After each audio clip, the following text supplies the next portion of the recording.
Bueno, estamos aquí para conversar del tercer año del presidente Boric. No es secreto que yo soy un opositor a este gobierno, a las ideas del presidente. No me cae mal el presidente. Cuando me tocó coincidir con él en la Comisión de Educación del Parlamento, fue siempre una persona muy educada, muy simpático, muy humano.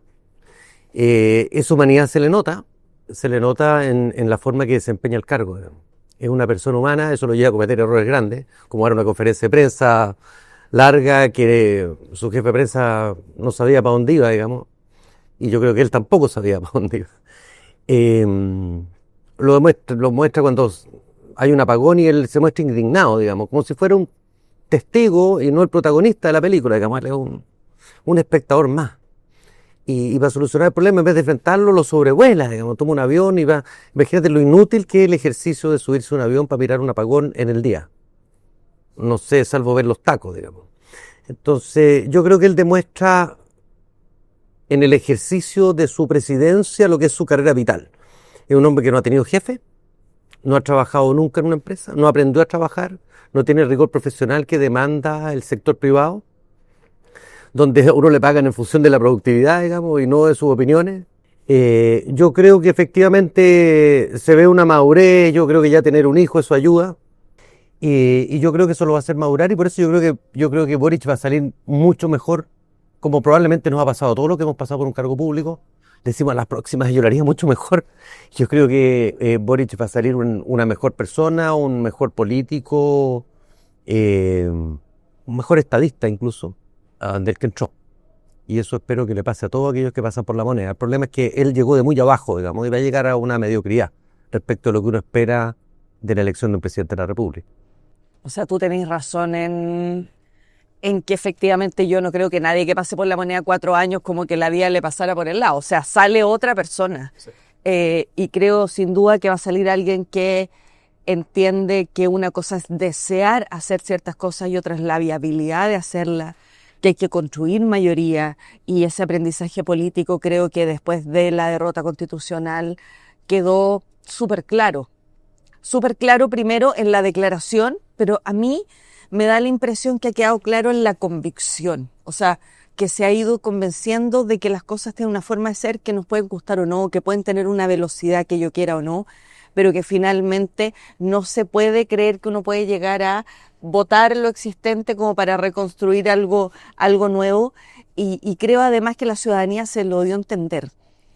Pero creo que no sé si esa convicción que él se ha hecho, tanto política como personal, ha sido capaz de transmitirla a su sector más cercano, al Frente Amplio. Porque creo que la labor también de un presidente es ser jefe de coalición y poder transmitir ahí ciertos lineamientos. Y yo tengo la impresión que pese, insisto, a esta no quiero decir maduración, esta metamorfosis que se vive en estos espacios, no sé si ha logrado transmitir esa convicción en Frente Amplio. Creo que esa es la disputa que tenemos hoy día. ¿Qué corazón de esta alianza de gobierno es la que va a plantear un proyecto para el país los próximos años? Yo coincido en que hay efectivamente una maduración, una cierta experiencia que se nota en el manejo del presidente durante este tercer año, pero creo que lamentablemente el tercer año no ha sido, desde el punto de vista de los resultados del gobierno y de la gestión del propio presidente, algo muy distinto a lo que veníamos observando desde antes, lamentablemente. Yo creo que al final del día, lamentablemente para el gobierno y para el propio presidente, lo que queda es la evaluación de los resultados. Y para mí los resultados de este tercer año son una reforma previsional muy distinta a la que el gobierno quiso llevar adelante y sobre todo desde el punto de vista de los objetivos más estructurales del gobierno, el fracaso en el proceso de consolidación fiscal. Yo creo que el tema del déficit, lo que ha ocurrido en este último tiempo, un gobierno que se equivoca en la proyección de los ingresos estructurales y que a raíz de eso termina con un déficit estructural también mucho mayor. Está con un estilo Trump, encuentro en el desparpajo con que... Pero yo creo que la situación de Marcel, la situación de la directora de presupuesto, refleja una cierta manera de hacer las cosas, un cierto impulso, una cierta lógica de tratar de construir una realidad que no se sustenta en evidencias, y yo creo que en eso todos los aprendizajes que el presidente haya podido tener durante este tiempo y en este último año, al final no logran cambiar, hacer un punto de inflexión respecto de lo que es el problema estructural de este gobierno.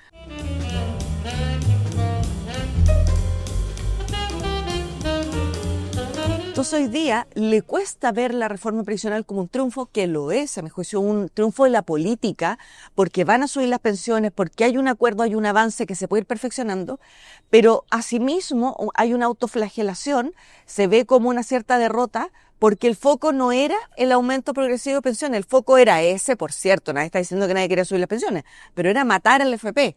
Entonces, cuando tu foco está en el medio, y no en el logro final, y te empantanas en la forma en que vas a llevar adelante una política pública, es porque ya tu dogmatismo sobrepasa tu capacidad de querer hacer las cosas, y yo creo que eso ha pasado. Han habido logros. Los gobiernos tienen logros, aunque sea por digamos, de gestión, y creo que les ha costado visibilizarlos por el tema de cómo proyectaban la expectativa de ese Lo que logro. pasa es que esto es una ejercicio para la cual la política es todo. Entonces, efectivamente, a ellos les interesa más el poder detrás del manejo de los fondos de pensiones que mejorar las pensiones a los chilenos. El poder es el movilizador de esta generación. Siendo eso así, cuando se discutió la reforma previsional y ellos empezaron a delinear cuál era su proyecto claramente no era un mejoramiento de pensiones. Era hacerse del poder que da la plata, que alimenta el sistema económico chileno. Pero esta es una historia de un fracaso, digamos. La reforma previsional, desde un punto de vista del diseño original que quería el Frente Amplio y el Partido Comunista, es un fracaso. Yo estaba en contra de la reforma previsional porque, siendo un triunfo de la política, porque siempre es bueno que se pongan de acuerdo y que lleguen de acuerdo, yo creo que no va a solucionar el tema previsional. O sea, nos va a salir más caro y, sin embargo, no va a solucionar el tema previsional. Pero sube pensiones. En el cortísimo plazo, tal vez quizá a lo mejor algunos, pero a mi juicio, nos anclamos en el 6% antes que hubiera PGU. Este pesimismo me da hambre. No, si no es pesimismo, tú tienes una economía que no crece. A ver, el proyecto es súper bueno si nosotros volvemos a crecer al 5%, o sea, financiar solo.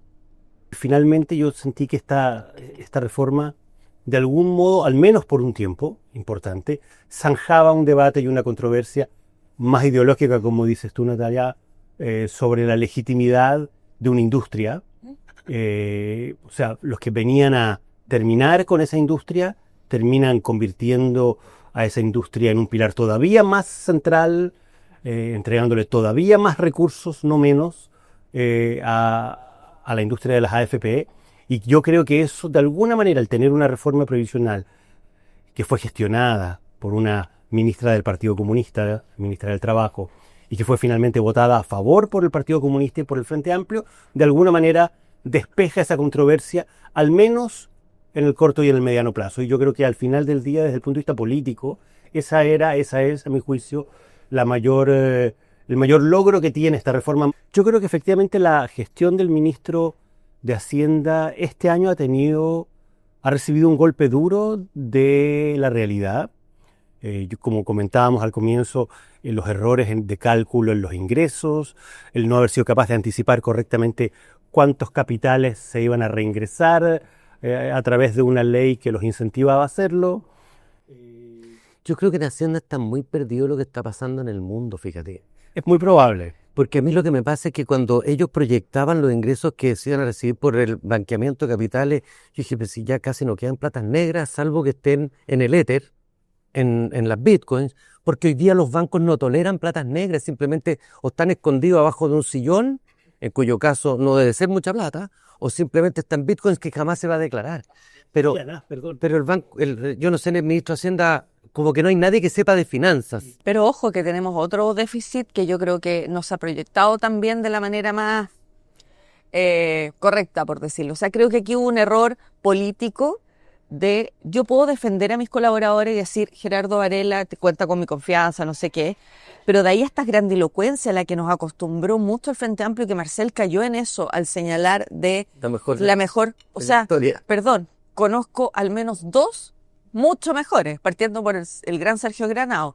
No, pero además ninguneó a la presidenta del Banco Central, que fue directora de presupuesto, con quien tiene que entenderse. Bueno, eso es lo primero. Lo segundo es que yo creo que, no sé, yo ya como soy cuarentona, a mí me enseñaron que en la política cuando uno comete errores que tienen que hacer que mi jefe político o que mi gobierno salga a dar explicaciones, yo soy un problema. Y en este gobierno nadie paga costos. O sea, hay que salir a blindar y sobreexplicar por qué voy a mantener a la directora de presupuesto en vez de decir, le voy a pedir la renuncia porque hubo un error que este estándar de gestión no va a permitir, no es una cosa con que se esté juzgando a la persona. Pero además de eso... Perdona, además, Que no fue pero todo el sector privado, yo que estoy en reuniones con economistas, todos proyectaban ya a fines de agosto que el déficit iba a ser el doble de lo que estaba proyectando Hacienda. Entonces Hacienda no sabía, que sería preocupante, o sabía y no lo dijo, que es más preocupante. Y lo otro es que yo creo que con el nivel de competitividad que está teniendo el litio en varios países del mundo, con una demanda que ya está casi como abordada completamente. Ellos quieren ser la empresa nacional del litio. No creo que, o sea, creo que hay que volver a recalcular los ingresos por el tema del litio en Chile porque van a ser cada día más conservadores. La guinda de la torta de todo este análisis es solicitarle los dineros a Corfo, que puede que no sea ilegal. Hasta diciembre, además. Para que nadie Probablemente no hay diga, efectivamente una ilegalidad, pero también confirma y refuerza la idea de que el Ejecutivo no previó, no anticipó la magnitud del déficit. no hay ilegalidad, pero hay una falta al contrato social. Acuérdate que el royalty se iba a ir a Corfo porque iba a ir para inversiones tecnológicas. Chile se iba a desarrollar tecnológicamente. ¿Dónde está esa plata? Ahora en Hacienda, pagando gasto corriente de millones de asesores que están en el sector público. El litio también iba al desarrollo empresarial de nuevos proyectos, innovación, tecnología. Está ahí. Son 3.000 millones de dólares que sacó. Es mucha plata. Yo creo que el manejo que el gobierno hizo del caso Monsalve fue muy malo, desde el primer minuto. El gobierno tuvo estos antecedentes. El presidente no solo tuvo antecedentes de que había una denuncia por presunta violación en contra de un subsecretario en ejercicio, sino que el propio subsecretario, en el momento de contarle esto, le informa además que ha violado la ley de inteligencia, que ha sometido a control las cámaras, medios de prueba, que ha llamado a personal de la policía para que colabore en esas gestiones personales, para tratar eventualmente de alterar o de encubrir, de esconder evidencia. Y el presidente, escuchando eso, no se da cuenta de que le están contando que se ha cometido un delito gravísimo. Y el subsecretario sigue ese martes en el cargo, sigue ese miércoles, incluso ese día jueves previo a la publicación de la noticia en el diario La Segunda, está en el Congreso con plenas atribuciones negociando las partidas del Ministerio del Interior en la ley de presupuesto. Y después viene este viernes siguiente de este jueves la explicación del propio presidente en esa fatídica conferencia de prensa en la que está más de una hora, más bien complicando al gobierno, complicando la versión oficial y no aclarándola, no clarificándola. Entonces yo creo que en general el gobierno actuó muy mal. Creo que la renuncia se debió haber pedido inmediatamente. Entonces yo creo que el gobierno manejó realmente muy mal y hoy día, en el contexto de lo que estamos viviendo, con la renuncia de la exministra del Interior, Carolina Toá, a su cargo, que era la jefe jerárquica en ese momento de Monsalve, bueno, yo creo que a ella, en su proyección hacia adelante, en su perfilamiento hacia adelante, como precandidata presidencial del oficialismo, el tema Monsalve la va a perseguir, la va a complicar, la va a hacer tener que dar seguir dando muchas explicaciones. Yo creo que va a ser uno de los puntos complejos de la proyección presidencial de Carolina Toá. O sea, yo creo que ningún gobierno está preparado para una cosa así. O sea, en el sentido de que hay muchas cosas, o sea, comparto la desprolijidad, etcétera, pero creo que uno de repente hace protocolos de evacuación contra incendios, no sé qué, pero difícil hacer protocolo por si un subsecretario está acusado de violación. Yo creo que es algo sobre lo cual no se ha hecho un protocolo, pero ¿qué me pasa a mí? Creo que hubo varios desaciertos que yo me imagino, tú Max, que hacís clases de comunicación política que están en el manual 1 de crisis, no haga esto, que es que, por ejemplo, involucrar al presidente. O sea, Convertir al presidente en protagonista de la crisis. Esto es algo que debería haberse zanjado entre Interior y el subsecretario y habérsele informado al presidente, sacarlo de eso, porque además uno puede decir, no, pero es que el presidente es el que tiene que pedir la renuncia, pero un ministro del Interior puede tener tiene el poder suficiente como para un hecho de esta envergadura, o sea, dar por hecho que va a tener el apoyo del presidente para una cosa así. Entonces creo que lo involucraron de más.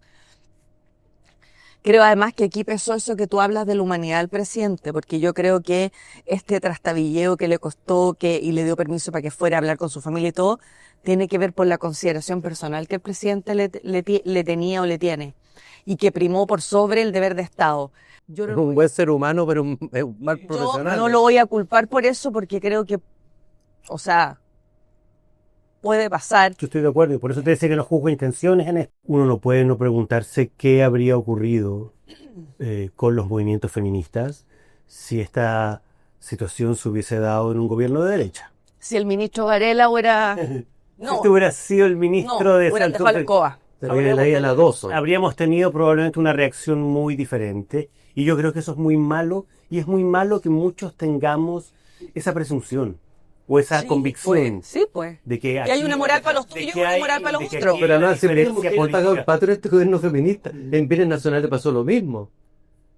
Pero esa es de las cosas que considero también desde el punto de vista de lo que eran los avances de la agenda de igualdad de género, un gran retroceso. Pero cuando el avance se dogmatiza, se vuelve caricatura. Es cierto. Pero qué linda frase, la voy a usar en alguna columna, si me lo permito. Me encanta. Pero de verdad. Yo creo que el caso Monsalve representa todo lo inepto que es este gobierno. Imagínate, primero la selección de personal. Resulta que hoy día nos enteramos nosotros desde la calle que eso Monsalve, que parecía como el adulto, el serio, a cargo de la seguridad interior, tenía afición al juego. Para no decir ludópata, afición al juego. Le gustaba el trago y le gustaban las mujeres. A todos nos gustan las tres cosas, digamos, pero en cierto énfasis, y no estamos a cargo de la seguridad. Entonces, la selección de personal, error.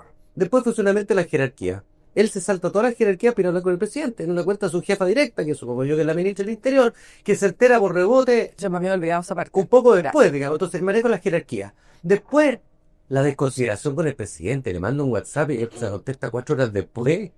Eso, no sé, yo he servido con el presidente Piñera y eso es impensable, es instantáneo. Si hay reunión importante en la cual me llama el presidente, yo no tengo que salir inmediatamente, incluido un desayuno libre. Uno sale inmediatamente para responder al presidente. Él le contesta 4 horas después. Después, la inexperiencia como jefe de Boric. Parece que nunca ha visto Doctor House, digamos. Los pacientes mienten, los clientes mienten, las personas mentimos. A él le mintieron y él le creyó. Cuando un tipo está además acusado o comprometido en una situación que reviste carácter de delito, naturalmente va a acomodar los hechos de forma que... Y lamentablemente, en la parte en que no le mintió, cuando le dice que revisó las cámaras, ahí no se dio cuenta de que le estaban contando un delito. Pero esto no termina ahí. Después viene, bueno, una vez generado el problema, ¿cómo reacciona después? Y reacciona, primero sacando a la jefa de inteligencia, segundo dando una conferencia de prensa absolutamente inapropiada, digamos. ¿Para qué decir que ningunea a la jefa de prensa? un gobierno feminista. Otra mujer más. Entonces, la verdad es que esto es un conjunto de tropelías que uno pensaría que es como el gobierno Javelin Cojá. Pero no, era el gobierno real, de un país real, pero que ha sido manejado en clave universitaria, diría yo.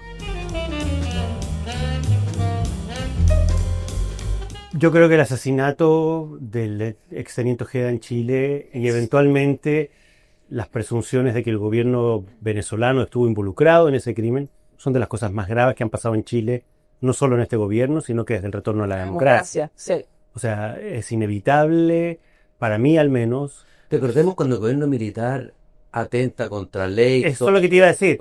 Para mí es inevitable hacer una asociación con lo que fue la muerte de Leyton, el asesinato de Leyton, el asesinato de Letelier en Prats en Buenos Aires, y Leyton no lo matan, a Leyton queda herido en Roma, Y A Pratt la lo verdad matan y a Letelier lo matan. Así es. Ahora Estados Unidos ni perdón, no olvido y siguió persiguiendo. sí, sin duda, y que a raíz de esa decisión tan dura de Estados Unidos de iniciar una investigación sobre eso, termina cayendo ni más ni menos que Manuel Contreras Así como es. director general de la DINA. Sí.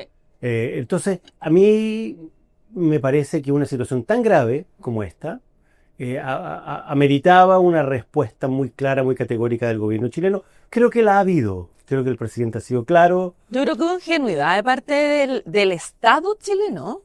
O sea, A mí lo que me incomoda, ¿sabes qué? Yo no critico, creo que el presidente ha estado bien en sus declaraciones respecto de el asesinato de Ojeda. Creo que Cancillería ha estado bien. Claro. Mi gran duda, la parte que me parece más compleja desde el punto de vista político, es que no haya habido un reproche, que no haya habido una decisión respecto de seguir aliados con un partido que es defensor del gobierno de Maduro, que defendió el fraude de Maduro y que ha tenido respecto de los antecedentes que se están ventilando sobre el asesinato de Ojeda en Chile, una actitud por lo menos de encubrimiento. mira, yo siempre he creído que hay momentos en la vida en los cuales tú te podías ser el Larry, pero la realidad te llega, te enfrenta.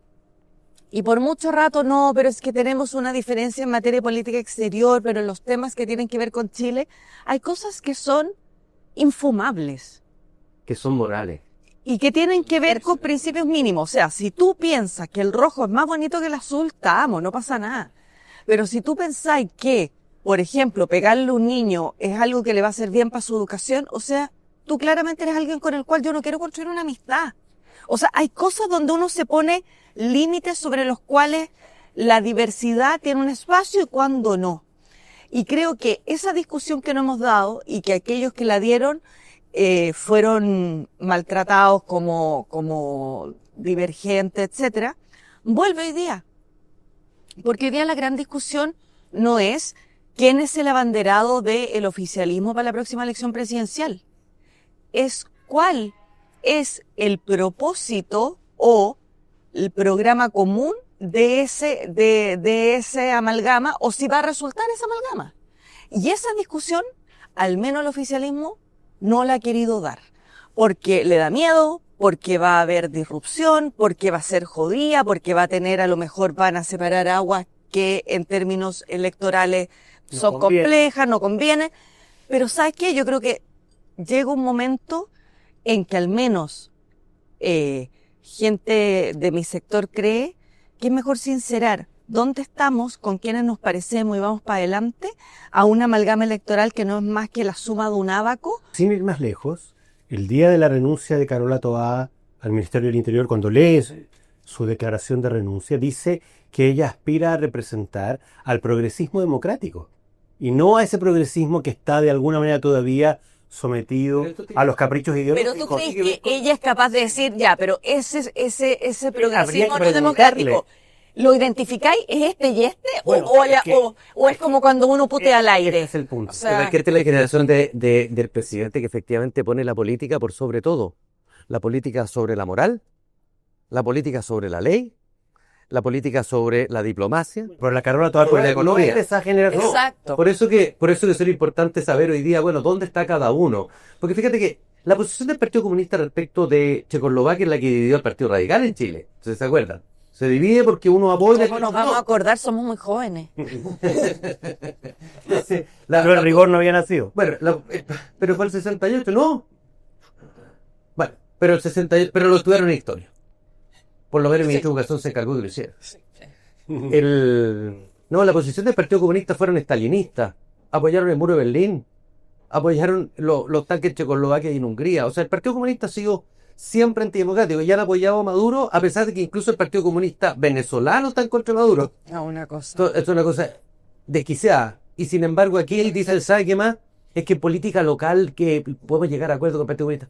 Pues si el Partido Comunista tiene que votar de una determinada manera, lo hará. Pero aquí hubieron pactos por omisión para que el Partido Comunista entrara, lo incorporaron a la destrucción y deterioro de la política chilena se empezó a producir cuando el Partido Comunista entró a la antigua concertación y formaron una mayoría. Eso es verdad. Ahí está. Y con el cambio en el sistema electoral. Lógico, coincidieron las dos cosas. Claro, porque ahí aparecieron los termocéfalos de todas las esquinas, digamos. Ni siquiera de los lados, de todas las esquinas. Y por eso a mí me gustaría que, ahora que Carola Tovar renuncia y dice que ella va y pretende encabezar un proyecto del socialismo y del progresismo democrático, bueno, a mí me gustaría preguntarle, ¿cuál es el progresismo no democrático entonces? ¿Con quienes no quiere ver Hay un progresismo que se renovó y otro que no. quienes no Además, quiere gobernar? Piensa tú que eso te lleva a otra pregunta que a mí me encantaría hacerle, digamos, que es que ella habló de los hechos del ejercicio constitucional como muy bochornoso, etcétera, mirado en perspectiva. Siendo la vocera de la prueba. Y además, Era como el índice del progresismo no educativo, digamos. y además, donde se dividió, donde yo siento que mi sector político, la centroizquierda, tuvo un quiebre emocional, más allá de político, que es que muchos de sus próceres, Brodsky, gente que forma Amarillo o Demócrata, era gente que había luchado contra la dictadura, que no tenían que darle credenciales democráticas a nadie, que dijeron rechazo y que fueron tildados de, de las penas del infierno. Sin ir más lejos, el expresidente Frey y el expresidente Lagos. Por eso, entonces, Lago fue más tímido. Fue más tímido, pero no aprobó. Claro. Pero no aprobó. Lagos llegó a decir que era una constitución partisana sí. y que había dividido a la sociedad chilena de manera fratricida. Pero por eso digo, entonces, ¿no será el momento entonces también de mirar y pedir o preguntar si es que esta candidatura de Carolina va a abrazar a aquellos que en su minuto se separaron por el tema de la Constitución? Yo creo que mandó un guiño ayer fuerte en eso. No, y cuando dice que quiere ser la presidenta no del 38 Sí, ni del 50, sino que del 100. Pero otro dicho de mi abuelita, como dicen los cubanos, en el rosa está el cariño. Entonces ahí hay que no solo declarar, sino que ir a... Debimos haberle invitado a estos Pero de todas desayunos. maneras, no se preocupen que yo transmitiré todos los dichos que he aprendido a lo largo de mi vida. Ándale mi respeto. Yo creo que el pato cojo queda cojo igual. O sea, Va a cojear con los dos pies. va a cojear con ministro, sin ministro. O sea, a ver. O sea, el Pato Cojo empezó hace 3 años, la verdad. Sí, yo creo que este ha sido un gobierno poco realizador, pero yo creo que este año por delante, mira, yo creo que hay 3 proyectos grandes dando vuelta. Uno, el de permisología, que yo espero que salga y que la energía política se dedique a eso porque es bastante transversal. Sí. Y yo creo que están todos los chilenos hasta aquí con los permisos. Lo segundo que está dando vuelta es la reforma política. Eso yo lo veo muy difícil. Ya, yo espero que a eso sí le pongan energía, sobre todo algunos temas hay acuerdos, aunque saquen eso, pero que ya quede delineado un camino, porque yo creo que hoy día la política está corriendo el riesgo de generar un Bukele, un Milei, una motosierra, porque se ha cerrado a acoger lo que la gente le está pidiendo. Y el tercer proyecto del tributario que quedó pendiente, y yo espero que no salga, ese es un mal proyecto. No. Ese es un mal proyecto. Pensé que te referías a la idea de Marcel de disminuir los impuestos de... Pero es que los disminuye de primera categoría. Impuestos a los dividendos. Yo creo que efectivamente si va a bajar impuestos tiene todo mi apoyo. Yo sinceramente creo que el gobierno tiene hoy día poco margen para poder tener una agenda muy ambiciosa. Veo difícil que las cosas que tú mencionas, Gerardo, se puedan... Permisología yo creo que puede Permisología ser. eventualmente puede haber alguna Pero más, es transversal y pero, todos pero, quieren... pero más bien modesto. Yo donde creo que eventualmente puede haber algún avance es que el gobierno requiere mostrar en un año electoral avances en materia de seguridad. Tiene una candidata que fue ministra del Interior y que por lo tanto está directamente vinculada a la situación de gestión en materia de seguridad y por lo tanto la ley de las RUF, de las reglas de uso de la fuerza, la ley de inteligencia. Yo creo que esas cosas pueden avanzar en este contexto. En el resto de las cosas lo veo bien difícil. Pero las reglas son las fuerzas, encuentro que es lo más inútil. ¿Qué hay lo que hicieron? Estoy de acuerdo. La ley de infraestructura crítica puede tener algún avance, pero yo creo que desde el punto de vista legislativo las cosas sustantivas del gobierno terminaron con la reforma previsional. No creo que vaya a haber grandes reformas durante este año. No. Más bien cosas simbólicas como expropiar colonia dignidad, ese tipo de cosas. Yo creo que eso es un error como de ombliguismo, de timing, porque yo creo que cuando tú avanzas con una agenda ambiciosa en términos de políticas públicas, que además la ayornas con temas que tienen que ver con el simbolismo legítimo de tu mirada ideológica, eso se vuelve un valor, como lo hacía Lagos. O sea, Lagos me acuerdo que parte del tema infraestructura, etcétera, fue abrir la puerta a Morandé 80, por ejemplo. La gente primero quiere comer, ducharse, andar en micro, llegar a su pega y después piensa en las cosas simbólicas. Entonces, cuando tú no tienes tus necesidades básicas satisfechas, difícilmente vas a valorar lo simbólico, más bien te puede incluso estar a rabia, tan preocupados de esto y no de lo otro. Eso es importante también.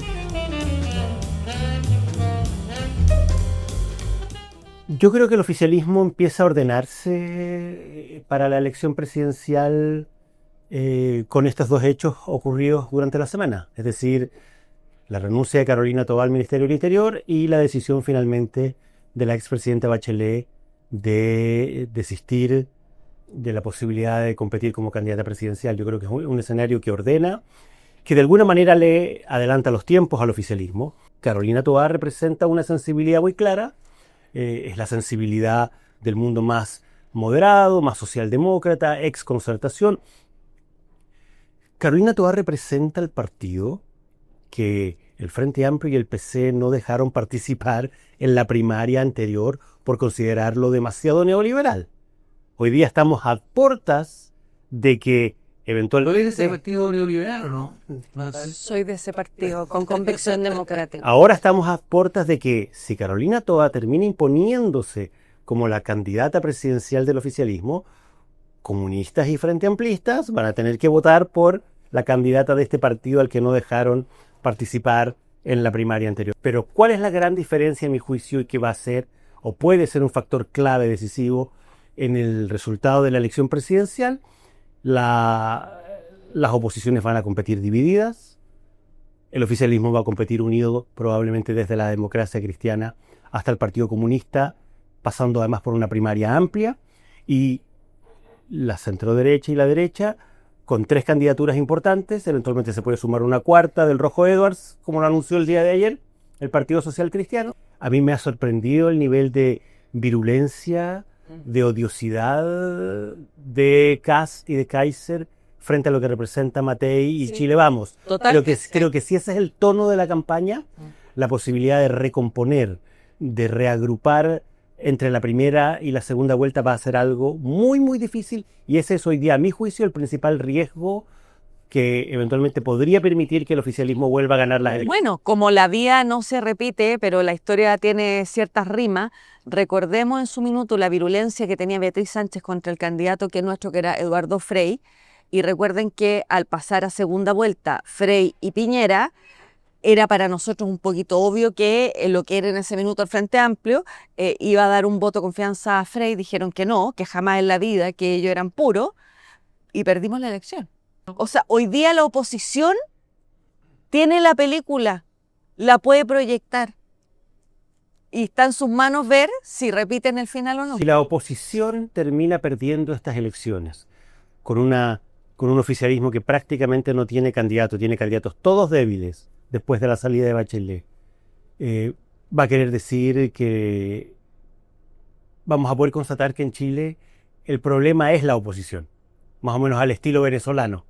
O sea, el gran problema, si es que las oposiciones no logran ganar una elección en este escenario con un gobierno que tiene estos niveles de aprobación y con candidatos presidenciales que hoy día no llegan al 5% ninguno, con la salida de Michelle Bachelet, si las oposiciones no logran ganar en este escenario, quiere decir Lo que no puede constatar si no ganamos tanto. Quiere decir que, en definitiva, el gran problema de Chile es la oposición, tal como ocurre en Venezuela. Sí. Yo estoy de acuerdo contigo, y es curioso más porque fíjate que no existen demasiadas diferencias programáticas. Seguridad, crecimiento económico, contrarreforma, yo creo que hay que hacerla en educación, mejoramiento de los servicios de salud. Hoy día Quizás el alcance de esas medidas, ¿no? el tema es, primero, que unos consideran que el otro no tiene credibilidad como para lograrlo, pero se olvidan de que lo primero que hay que hacer para lograr todo eso es salir elegido. Y tener mayorías, ojo. Sí, pues Chile tiene que sacar 51 para ganar la elección. Entonces, Si Kast y Kaiser están de aquí a noviembre diciéndole a sus electores que Evelyn Matei y Chile Vamos representan la cobardía, la traición a los entreguismo. el entreguismo, la traición a los principios, ¿cómo le pides después a esos mismos electores que votaron por ti que terminen votando por Evelyn Matei?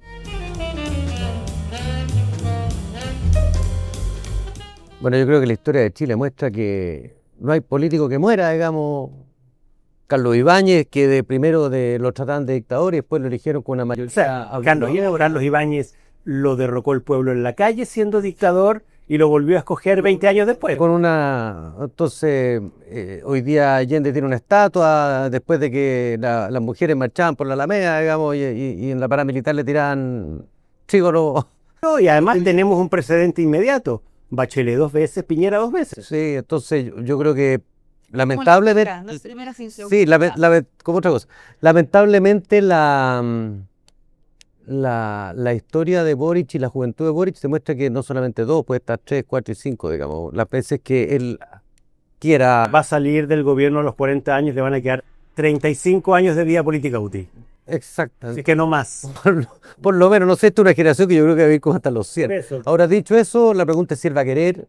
Yo estoy contigo, yo creo que ahora se va a alejar un poquito la coyuntura, se va a dedicar a criar, digamos. Ojalá que su examen de grado, para que por lo menos tengamos un presidente. Yo tengo más dudas de que vaya a querer efectivamente para el 2029, pero puede querer hacia adelante. Sí, más adelante. Y en la medida que, como que cuando se distancian las figuras, los chilenos tienen mala memoria, entonces empiezan con la nostalgia. Y si efectivamente no somos capaces de elegir un presidente de derecha que reforme y mejore todo lo que está funcionando mal y tengamos otra presidencia de izquierda que empeore, nos lo van a echar de menos. Yo creo que en la distancia del tiempo no solo va a permitir que el presidente tenga otra visión vital, digamos, sino además de que probablemente también la centroizquierda como proyecto político puede reflotar. Es que va aquilatando otras cosas y yo creo que en manos hoy día de la candidatura de Carolina Toá se están jugando muchas cosas de la proyección de la centroizquierda en el largo plazo que no pasan necesariamente por esta elección, pero que son muy importantes. Estoy de acuerdo. El Líbero, la realidad como no la habías visto. Haz que estos contenidos lleguen más lejos haciéndote miembro de la Red Líbero.